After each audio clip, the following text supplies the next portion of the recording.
start whenever you feel ready. Okay. All right, good. Okay, sure. Thank you. Hello, everyone.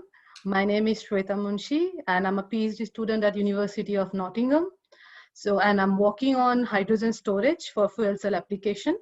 So before starting my presentation, I want to say about the planning, the outcome, the planning I've made and what I did to make it happen.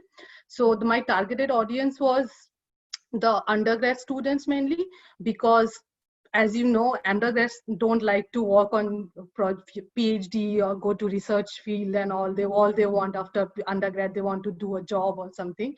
But energy is a very critical topic right now, ongoing in the worldwide process, and the crisis, energy crisis. We all know about the energy crisis, what is happening overall the world, and how countries are working together to get a good future for our future generation. So I took this opportunity to talk with them and teach them about something about our field and make them enthusiastic about our field, and hope if some of them can join us in their future as a researcher, because we do need young talent, bright minds in our future research field to make a greater future together. So at first what I did, I made a quiz for activity purpose. So I will send you the quiz results and responses after the meeting. So what I did, let me just show you from here. So I made a small quiz survey, fun, easy, with the basics of energy. And I sent it to them, and I got responses, 40 responses, pretty much, which is pretty much good from my point of view. Surprisingly, many of them, just as you can see from this results, many of them didn't know much about fuel cell in a very clear way. So this made me realize that I need to give them a easier presentation to make them realize what is happening in this current energy scenario and how they can work on this particular field. So then I made an arrangement about online presentation, and I gave them an online presentation. And after that, I sent them an assessment form, and I recorded the assessment form, and I will send this to both record forms to you after the meeting. Surprisingly, the assessment form, I didn't receive that many response from the assessment form. I guess undergrads don't like to give assessment response as quiz. So then we will start with the presentation right now. So just let me move it here. Where should I move this thing? Okay. So where are you right now as an energy crisis area? So as you can see from the right topmost graph and the bottom graph, the topmost graph is the increasing of world temperature with increasing years. So the bottom one is the CO2 emission increases. So as you can see, both of the graph are increasing exponentially. They are proportionally connected.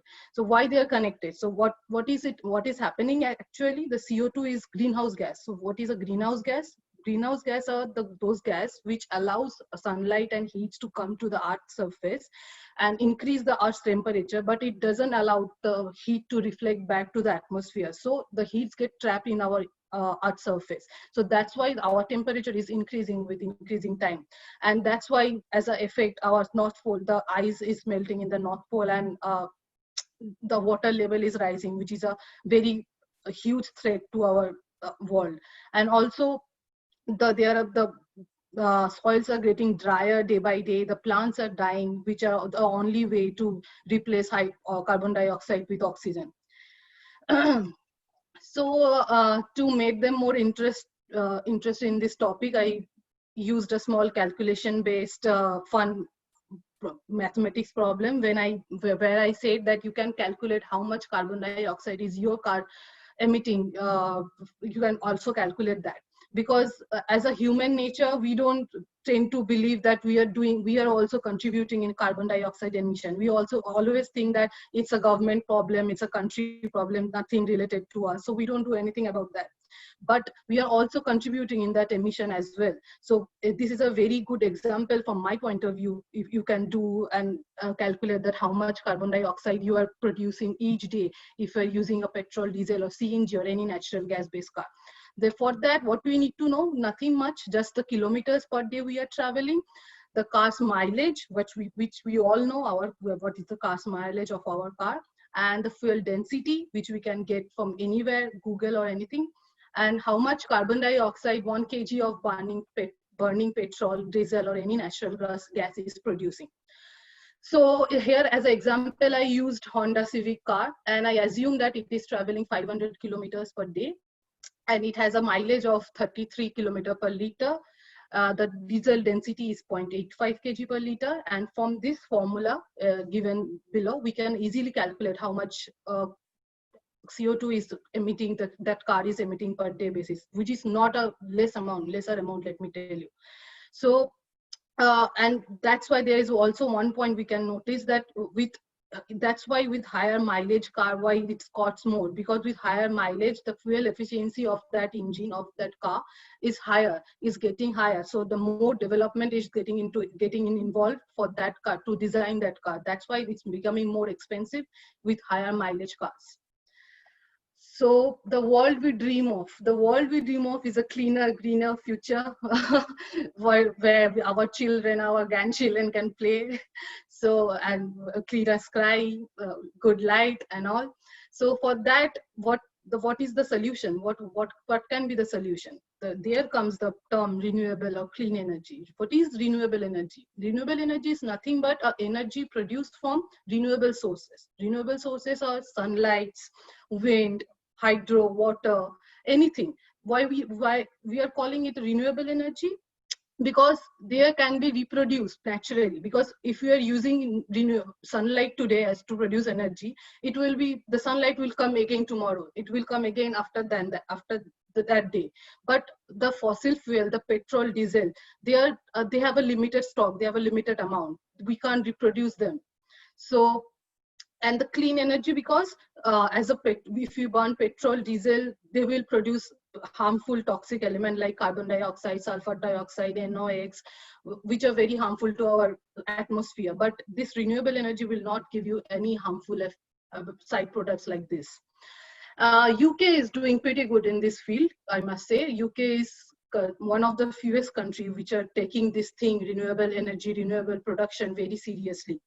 They have a target to reach 80% lesser greenhouse emission by 2050, as it was compared to 1990. So what we can do? So here I have listed some of the different types of renewable energies. So before going to that, let me just tell you what is net zero energy. Net zero energy is one of the most hot topic right now. Net zero energy, what is it? Like, suppose for a building, it's nothing but it's just demand equals to supply. So if a building, how much a building demands as an energy, we are just producing exactly the same amount from a renewable source. This is called net zero energy. And also energy security. If we are shifting our demand from fossil fuel to renewable sources, then the energy security will be higher as well. Because right now the Middle East countries are dominating in the fossil fuel, the petrol, diesel field. So in a kind of different way, every other country other than Middle East countries are dependent on the Middle East countries for the supply of petrol, diesel, or anything. So if we are if we start to produce solar energy or wind energy or any other than fossil fuels, then we don't have to be dependent with other countries, because every country gets solar, sunlight, wind and all. So here are some of the example I'm going through. So first of all, solar energy. What is solar energy? Solar energy is nothing but, as you can see, the sunlight is coming to the PV panel. There is a PV panel in the rooftop of the house, and it's just that the photon is going to interacting with the atoms on the PV panels, and the atoms losing the electron from there. And just the electrons are converting into electricity and just giving electricity to the whole house. And the excess electricity also is transferring to the grid. So the other sectors which has a higher demand and lesser supply, they can use this excess energy, excess electricity. So there is no scope of any energy waste. Similarly, for wind energy as well, the generator, the rotating generator produces energy when wind comes along, and it also get transformed via transformer to the grid, and from there any applications we need. Here comes the fuel cell, which is the main application for my research project. So what is a fuel cell? In a very basic sense, we use hydrogen and oxygen as a fuel to get water, electricity, and heat as our side products. So electricity is what we use to run our appliances, and we get water as side product. We don't get any other CO2 or any other harmful toxic gases or elements as our side product, which is a very good thing. So if I can say something very simply, what is happening in here, that the hydrogen is coming along, oxygen is coming along from here. Hydrogen is getting transfer from this membrane as H+, and getting bonded with oxygen and giving us water as side products. In this process, when hydrogen is transformed into H+, it loses electron, and with a wire we can connect the anode and cathode, and we can get electricity as a power output. But for fuel cell, there are also many limitations, because this type of fuel cell can't work in higher temperature or higher pressure. So we have to also monitor these things when we talk about hydrogen storage, which is the main part I'm talking about. My research project is about. 1 minute remaining, Sweta. Sorry. Oh, okay. 1 minute. So storing hydrogen is a very problematic thing. So when we are going to storing hydrogen, we need to consider different type of thing, just like cost of that storing process, the storing size of that storing process, and operating conditions, as I just said about temperature and pressure. There are different type of storage, like compressed gas, liquid, and solid state storage. Compressed gas storage has different problem, like we need high pressure tanks for like 350 to 700 bars, which is very expensive. Liquid storage needs more energy to make the hydrogen liquefied, because hydrogen is a very light element. So to liquefy it, we need to put high energy. And there are another thing, solid state storage, which I am working on, which has two different type of solid state storage. One is physis option and one is chemical storage. Physis option is nothing but absorbing hydrogen on the surface of a material, just like if you absorb water on a sponge, it's like that only, absorbing hydrogen on the surface of the material. If you heat that material, it will release the hydrogen, and you can use the hydrogen in the fuel cell. And chemical storage is bonding of the hydrogen with another compound or element. And if you need hydrogen, you have to heat that compound, and the bond will break and hydrogen will release from there. So my research work basically is on lithium borohydride, LiBH2. As you can see from the pictogram, the hydrogen storing in the liquid gaseous form requires such a big volumetric places, rather than when I am using LiBH4, it is so small, it requires such a small space, which is very good for applications like car application, transport application, because with lighter element, the car efficiency will be increasing. So Sweta, you need to wrap it up now. You need to finish up. Okay, so my compound is very good in that part, because it has a high hydrogen content, which is 18.58%. The Department of Energy of US has mentioned that we need to have 5.58% of hydrogen capacity in the compounds, but I have 18.58%, which is a good point, very good point. But the problem come along with my molecule, my compound, is it has a high stability, because we need 400 to 600 degrees Celsius to get hydrogen out of it, which is not good for fuel cell application, as I said before. So what we are doing, we're just adding secondary materials with LiBH4 to react with them and destabilize LiBH4 much lesser temperature than the actual temperature of LiBH4 decomposition. Like example, what I am working on right now is adding LiOH with LiBH4 to get hydrogen release, and you can see that we are getting hydrogen release at a much temperature with a 220 degrees Celsius with a 5.58% hydrogen release, which is a very good thing. And further work we are doing on catalyst, adding catalyst to decrease the releasing temperature furthermore. Thank you. Okay, thanks, Sweta. John, did you have your hand raised? Yes, I did. Thank you, Sweta. I do apologise for turning up a minute late. My computer had a catastrophic crash 2 minutes before I was supposed to. I was actually in the waiting room and it all went bad. Thank you. A very comprehensive view of your fuel cell research. Thank you. I really enjoyed that. Why did you choose this particular audience? What can you tell me about the audience that you chose to engage with? Because from my point of view, what I noticed, the undergrad audience, they don't tend to work on this type of what should I say, research project work. And right now our department, I can give you an example. Our department, they are recruiting many students and they are not getting that many applications, and they want people to work on it. And right now people are getting money from PhD as well. It's not that we are not given money and all, we don't have money security, but there are not much people who are interested in research work. Because I talk with many of them and they always say that I don't want to do research work. That is a huge thing. There is a very problematic thing. I have to study more and all, and I don't have money. I will not have money at the age of 25, at the age of 30. But that is not a right thing, because right now they are giving money. We are getting money as well with our work, and we are getting much more bigger explosion.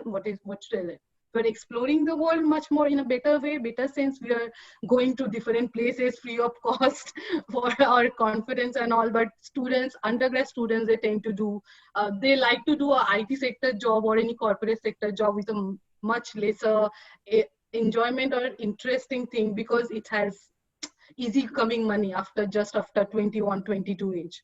That's why. So what do you feel that you got out of this engagement with them? From the assessment, I got to know many things from the assessment reports, because they said some of my negative points they mentioned, because I fumble sometime, I guess. So they pointed out that thing, and they pointed out some of my fonting issues. So I think it will be giving me a good future. What should I say?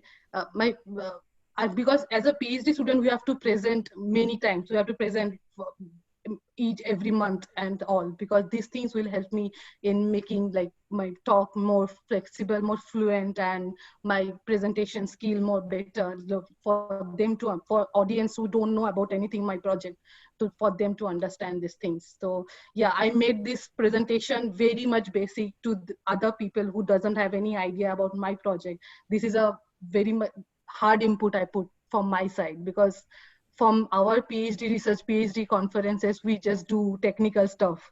We don't do this type of stuff. So this is much more involving and interesting for me to do. Okay, thank you. Thank you.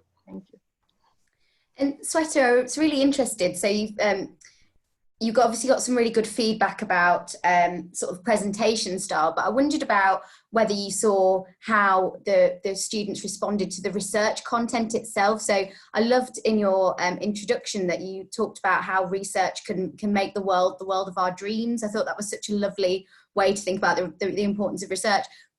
And did you see that come through in your responses from the students, what they actually thought about that research? Yeah, I had good responses from them. So I will forward you the response forms after that, so you can also go through that. So should I tell you or go through it right now, or should I forward you after the meeting? You can send it over if that's easy. But it'd be really nice. What are your sort of general reflections? Were there things that came up a lot, some things that came up more than others? Could you see any like trends? Yeah. So before the presentation, when I took the quiz, they didn't have any idea. So they just answered anything possible, any options they are coming along with their mind. They're just having fun with the sheet, nothing else. So after the presentation, they had a good idea. They said they had a good idea about a basic energy scenario, what is happening, and the scope they will be getting in this field. So I wanted to add some financial thing as well in this presentation, but I thought that will be a very lesser time. I will not get that much time to talk about it. But yeah, the money part, when I talked about that to them, they are interested about this thing as well.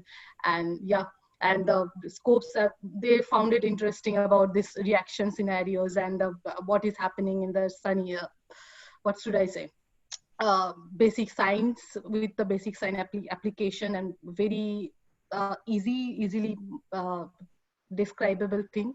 So they were interested. Yeah. Sweta, if there was, oh, sorry, Lauren, I'll let you go. I was just going to ask some kind of practical questions. I'm just interested to find out how you recruited the students to join your session, and also how many came along, and did you do it a face-to-face? So I sent the application, the quiz form up to 100 people from Facebook and Instagram. So, but I got around 40 responses from them. And then after that day, who responded me, I mailed them and I said them to come to a online Zoom meeting and give them a link. But hardly 15 or 13 people joined from them. So nothing, not more than that, which is a good thing for me, because getting undergrad student is a difficult job. Yeah, that's really good. Yeah. So you used Facebook and Instagram then, so you used some social media to try and recruit people. Yeah. Great. And so have you done it, was it delivered quite recently then? Was it during the lockdown? Is that why you did it via Zoom? Yeah. Yeah, during the lockdown, quite recently. Yeah. Great. Sweta, if you could reach one particular person or one really specific group of people with the importance of your research, who would that be? The industry, like Rolls-Royce is I want to work as in a car industry, because the different cars are giving R&D, hydrogen storage as a priority in their R&D project work. So yeah, I would like to do a Volvo or Rolls-Royce car industry. I want to work with them. You just want a free car, don't you, really? Maybe. What would you hope to achieve when you had that ability to be able to talk with Volvo or Rolls-Royce? What would success look like for you? I would like to know what they are working on right now, what type of compounds they are working on right now, and where I am standing right now with their respective, and what I need to do to make myself better and make myself as when I can see where I can see as myself as an employee to these companies. Cool. Thank you. Thank you. I applaud your honesty. Thank you. Brilliant. Have we got any other questions? Right, okay. Thanks ever so much, Sweta. Your passion for your research is really, really easy to see, and it's really lovely to see as well. So as I said, I'll collate the feedback from the assessment panel, and then if there's any additional questions, I'll just put in a short slot just to go through those as well. Personally to the responses, the mail, the responses I got. Yes, yeah, and I can circulate that to the rest of the panel. Oh, okay, you. Brilliant. Thanks very much. Lovely to see you. Take care. Bye. Thank you. Bye.